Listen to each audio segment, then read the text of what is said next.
দেখেন, আমার চিন্তা ভাবনা বা মতের সাথে আপনার অমিল হতেই পারে।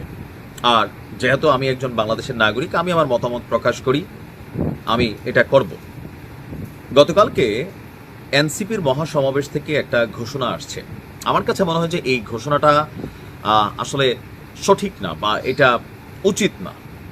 দেখেন, সমস্যা আছে, রোগ আছে, রোগের ঔষধও আছে, চিকিৎসার পদ্ধতিও আছে। তো প্রাথমিক ট্রিটমেন্ট আগে করা দরকার। যদি কাজে না দেয় তাহলে হচ্ছে সার্জারি করতে হবে। বাট আমি প্রাথমিক ট্রিটমেন্টে বিশ্বাসী। বাংলাদেশের যে কোনো একটা পাগলও বিশ্বাস করে এই দেশের আইন শৃঙ্খলা বাহিনী, বিশেষ করে পুলিশ, র্যাব, আনসার, আরও যে বাহিনীগুলো আছে বা সেনাবাহিনী, বিজিবি, এই বাহিনীগুলোতে যদি রাজনৈতিক হস্তক্ষেপ না থাকে তাহলে এই বাহিনীগুলো টোটালি ফাংশন করতে পারবে। কিন্তু এই বাহিনীগুলোতে বাংলাদেশ, ভারত, পাকিস্তান, এই আমাদের আশেপাশের দেশগুলোতে রাজনীতির প্রভাবের বাইরে কি দলগুলো চলতে পারে বা বাহিনীগুলো চলতে পারে? পারে না। বিচার যদি হইতে হয় তাহলে আগে হওয়া উচিত রাজনৈতিক দলগুলোর বা ওই ব্যক্তিদের যারা এই বাহিনীগুলোকে ব্যবহার করে।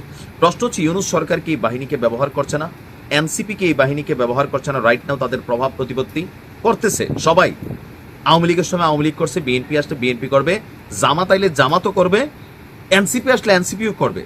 তো এই যে রাজনীতির বাহিরে গিয়া আমরা বিদেশে যে পুলিশ দেখি, ওইখানে কোনো রাজনৈতিক প্রভাব আছে, কোনো মন্ত্রী, এমপি, অমুক তমুকের যদি কেউ গ্রেপ্তার হয়, আইন ভাঙেন, আইনের বাইরে, রাষ্ট্রীয় আইনের বাইরে আপনার আর কোনো ছাড় আছে? আসলে আছে? নাই। তো বাংলাদেশে কেন হয় না? রাজনৈতিক প্রভাব, হ্যালো, পদোন্নতি, পদ পাওয়া, যোগ্যতার চেয়ে বেশি হচ্ছে কোন দল কোন মনা, এগুলো তো বাংলাদেশে আছেই। কথার জায়গাটা হচ্ছে এনসিপি ক্ষমতায় এলে র্যাবকে বিলুপ্ত করা হবে। কিন্তু কেন? দেখেন, র্যাবের বিরুদ্ধে মার্কিন স্যাংশন আছে, র্যাবের বিরুদ্ধে অনেক অভিযোগ আছে, কিন্তু পুরো বাহিনীর বিরুদ্ধে কি অভিযোগ আছে? না।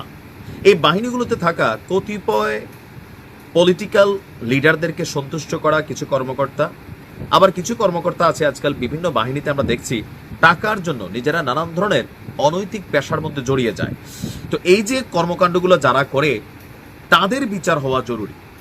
কেন? এটা একটা শৃঙ্খলার বাহিনী।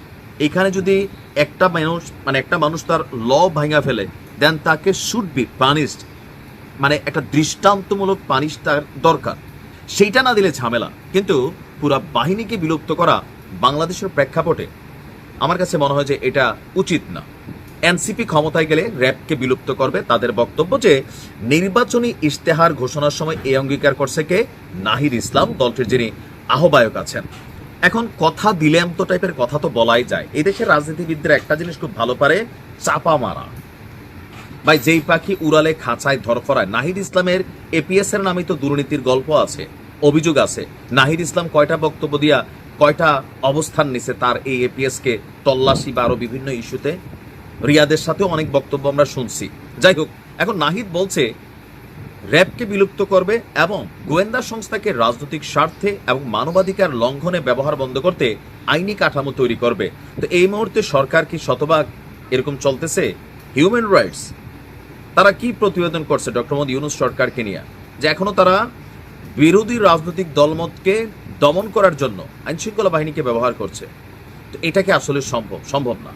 দেখেন, র্যাব কি এদেশে ভালো কাজ করে নাই? লক্ষ লক্ষ ভালো কাজ করছে। ডিস্টার্ব দুই একজন ওসি প্রদীপের মতন লোকেদের থাকতে পারে, অনেকের বিরুদ্ধে আছে, নারায়ণগঞ্জের 7 মার্ডার সহ আর অনেক কিছুতে। তো এই কাজগুলা কেন হয়েছে? রাজনৈতিক দলগুলোর বিভিন্ন হ্যালোর কারণে। তো হ্যালো কি বন্ধ করা যাবে? তোমরা কি হ্যালো করবা না? তোমরা কি হ্যালো দিয়া কাজ করাও না? এই মুহূর্তে কি দেশে হ্যালো চলে না? আওয়ামী লীগ করছে, লোকটা কি নিরপরাধ নাকি অপরাধী? এইগুলো তো অনেক জায়গায় দেখা হয় না, মাইরা নিয়ে পুলিশের হাতে দিয়ে দেওয়া হচ্ছে। পুলিশ এই মুহূর্তে আইন ফলাবে কই? পরিস্থিতি খারাপ দেখে নিজেরাই এগুলাকে ফাইলবন্দি করতেছে। সো র্যাবকে বিলুপ্ত করা, র্যাব যেটা হাইলি ট্রেইনড একটা বাহিনী এবং কি খুবই লিথাল উইপেনগুলো তাদের কাছে আছে। এখন বিষয়টা হচ্ছে, আমার হাতে একটা ছুরি আছে, আমি মানুষটার উপর ডিপেন্ড করে এই ছুরিটা দিয়ে আমি আসলে কি করবো। আমি কেটে দিয়ে সবজি করবো, মানে সবজি কাটামো, না কেটে মুরগি জবাই দেবো, না কেটে গরু ছোলামো, নাকি আসলে মানুষ মারবো? ব্যবহারকারীর উপরে। তো রাষ্ট্রের যে যন্ত্রবাহিনীগুলো আছে এগুলোকে ব্যবহার করে একটা রাজনৈতিক সরকার অথবা লাইক ইন্টারিম সরকার। যেই সরকারে থাকে রাষ্ট্রযন্ত্র তার ক্ষমতায় চলে যায়, তখন এই সরকারের নৈতিক অনৈতিক অনেক কাজে সাপোর্ট করতে হয় বাধ্য হইয়া। না করলে কি হয়? প্রমোশন থেকে নষ্ট হয়, বিভিন্ন ডিপার্টমেন্টাল ইনকোয়ারিতে ফালাইয়া বাটে ফালাই দেওয়া হয়, হচ্ছে না? হচ্ছে তো, এটা বাংলাদেশের চলমান প্রক্রিয়া। তো সেইখানে আপনি একটা বাহিনীকে বিলুপ্ত করে দিবেন। এই বাহিনীতে থাকা লক্ষ লক্ষ যারা আমাদের ভাইরা আছেন, কত হাজার আছেন আমি জানি না, তারা কোথায় যাবে? তাদেরকে অন্য বাহিনীতে ট্রান্সফার করবেন, সেইটার প্রক্রিয়া কি হবে? আপনারা তো এখনো নির্বাচনী ইশতেহারটাই ঠিক মতো দিতে পারেন নাই ভাই, তো আপনারা এগুলা করবেন, মানে একটু চিন্তা ভাবনা করে বলা উচিত। র্যাবের যারা সদস্য আছে তাদের পরিবারেরও তো ভোটার, তাদের ভোট টোটগুলো লাগতো না নাকি? দেখেন, সমস্যা থাকতে পারে, এটাকে সংস্কার করা জরুরি। পুরা ডিপার্টমেন্টকে বিলুপ্ত করার পক্ষে আমি মনে করি এটা উচিত না। ভালো থাকুন, আসসালামু আলাইকুম।